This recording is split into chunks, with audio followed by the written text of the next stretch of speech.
Hello दोस्तों, डरावना अनुभव चैनल पर आपका स्वागत है। दोस्तों, आज की कहानी लगभग 20 साल पुरानी उत्तर प्रदेश के एक छोटे से गांव की है। ये कहानी मुकेश नाम के एक लड़के की एक डरावने अनुभव की है। मुकेश कपड़ों की सिलाई का काम किया करता था। उसने अपने गांव से 5 किलोमीटर की दूरी पर एक कस्बे में दुकान किराए पर ले रखी थी। मुकेश रोज सुबह 8 बजे दुकान के लिए निकल जाता था और 9 बजे तक दुकान की सफाई करके दुकान खोल दिया करता था। शाम को मुकेश 6 बजे अंधेरा होने से पहले अपने गांव पहुंच जाता था। यही मुकेश की रोज की दिनचर्या थी। दोस्तों, मुकेश के गांव और उस कस्बे के बीच एक पुल पड़ता था जो कि थोड़ा भूतिया माना जाता था। इस पुल से लोग दिन ढलने के बाद नहीं निकलते थे। पुरानी कहानियों के हिसाब से यहाँ लोगों ने एक छलावे को देखा था जो अलग अलग रूप बनाकर लोगों को अपने साथ ले जाकर नदी में डुबो देता था।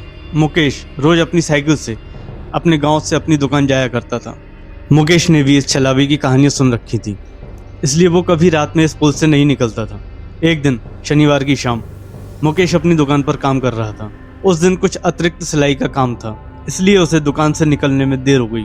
जब वह दुकान से निकला तो शाम का गहरा अंधेरा हो चुका था और चारों तरफ धुंधली रोशनी थी। मुकेश अपनी साइकिल पर सवार होकर घर की ओर चल पड़ा। जैसे ही वह पुल के पास पहुंचा, उसे एक अजीब सी ठंडक महसूस हुई। उसने अपने मन को शांत किया और सोचा कि यह सब उसके मन का वहम है। पुल के पास पहुंचते ही उसकी साइकिल की हेडलाइट्स धुंधली पड़ने लगीं। उसने देखा कि पुल बहुत पुराना और टूटे फूटे हालत में लग रहा था, जो कि दिन में बिल्कुल ठीक लगता था। उसके चारों ओर एक अजीब सा सन्नाटा था।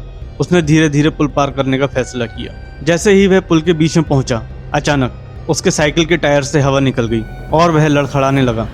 उसने साइकिल को ठीक करने की कोशिश की, लेकिन तभी उसे लगा कि कोई उसके पास खड़ा है। मुकेश ने पीछे मुड़कर देखा तो एक सफ़ेद साड़ी पहने एक महिला खड़ी थी। उसकी आंखें चमक रही थीं और चेहरा सुंदर था। महिला ने धीरे धीरे मुकेश की ओर बढ़ते हुए कहा, क्या तुम मेरी मदद कर सकते हो? मुकेश ने डरते हुए पूछा, आप कौन हैं और यहाँ इस समय क्या कर रही हैं? महिला ने अजीब और मधुर स्वर में कहा, मैं यहाँ फंस गई हूँ, मुझे इस पुल पार करने में मेरी मदद करो।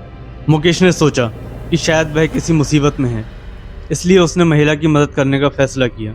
लेकिन जैसे ही उसने महिला की ओर कदम बढ़ाया, महिला का चेहरा अचानक भयानक सा हो गया और उसकी आंखें खून की तरह लाल हो गईं। मुकेश की हालत खराब हो गई और उसने तेजी से अपनी साइकिल को पैडल मारने की कोशिश की, लेकिन साइकिल के टायर में हवा नहीं थी, इसलिए उसने साइकिल छोड़कर पैदल भागने की कोशिश की। जैसे ही वो भागने लगा, महिला की आत्मा हवा में तैरते हुए उसके पीछे पीछे आने लगी। मुकेश ने तेजी से दौड़ना शुरू कर दिया, लेकिन उसने देखा कि महिला की आत्मा अभी भी उसके पीछे है। उसे हर तरफ अजीब अजीब परछाइयाँ और भूत या प्रेत दिखाई देने लगे। पुल के आसपास का माहौल बहुत ही डरावना हो गया था। पुल के बाद एक घना जंगल था। जंगल में प्रवेश करने से पहले मुकेश ने देखा कि पुल के किनारे से कई अजीब और डरावने हाथ निकले हुए हैं जो उसे पकड़ने की कोशिश कर रहे हैं। उसने किसी तरह खुद को बचाया और तेजी से भागा। मुकेश ने जंगल में प्रवेश किया, लेकिन उसे महसूस हुआ कि कोई अदृश्य ताकत उसे रोकने की कोशिश कर रही है। उसने सुना कि पेड़ों के बीच से अजीब सी आवाज़ें आ रही हैं और शाखाएं खुद ब खुद हिल रही हैं। जंगल के बीचों बीच मुकेश को लगा कि उसके चारों ओर कई आत्माएं घूम रही हैं। ये आत्माएं बहुत ही डरावनी और भयानक थी। उन्होंने मुकेश को घेर लिया और उसे डराने लगीं। जंगल में गहराई तक जाने पर मुकेश को पत्तों का अजीब सरसराना सुनाई दिया। उसने चारों ओर देखा, लेकिन कुछ नहीं दिखा। तभी अचानक पत्तों के ढेर से एक भूतिया चेहरा प्रकट हुआ और मुकेश की ओर बढ़ने लगा।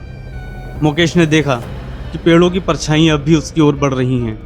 ये परछाइयाँ बहुत ही डरावनी और भयानक थीं। उसने किसी तरह खुद को संभाला और तेजी से भागा। जंगल के बीच में मुकेश को गहरी और डरावनी आवाज़ें सुनाई देने लगीं। ये आवाज़ें उसकी आत्मा को कपा देने वाली थीं।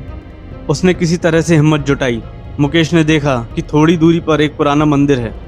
उसने सोचा कि शायद वहाँ पहुँचकर वह सुरक्षित रह सकेगा। उसने अपनी पूरी ताकत लगाकर मंदिर की ओर दौड़ लगा दी। मंदिर में कदम रखने से पहले एक डरावने हाथ से मुकेश को धक्का लगा और वो मंदिर के अंदर जा गिरा और वहीं बेहोश हो गया।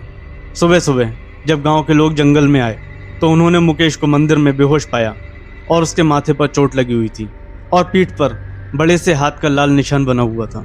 गांव वाले मुकेश की पीठ पर बड़े हाथ का निशान देखकर बहुत डर गए थे। गांव वाले मुकेश को होश में लाए। मुकेश ने होश में आने के बाद पिछली रात की सारी बात गांव वालों को बताई। गांव वालों ने मुकेश से कहा कि तुमने उस पुल पर रात में निकलकर बहुत बड़ी गलती कर दी। अगर रात को तुम इस मंदिर तक नहीं आ पाते तो वो छलावा तुमको भी मार देता। मुकेश ने मंदिर में हाथ जोड़े और पूजा की और रात में उस पुल से दोबारा ना निकलने की कसम भी खाई। दोस्तों, आपको मुकेश की कहानी कैसी लगी? अगर आपको ये कहानी पसंद आई हो तो वीडियो को लाइक करिए और चैनल को सब्सक्राइब करिए। धन्यवाद।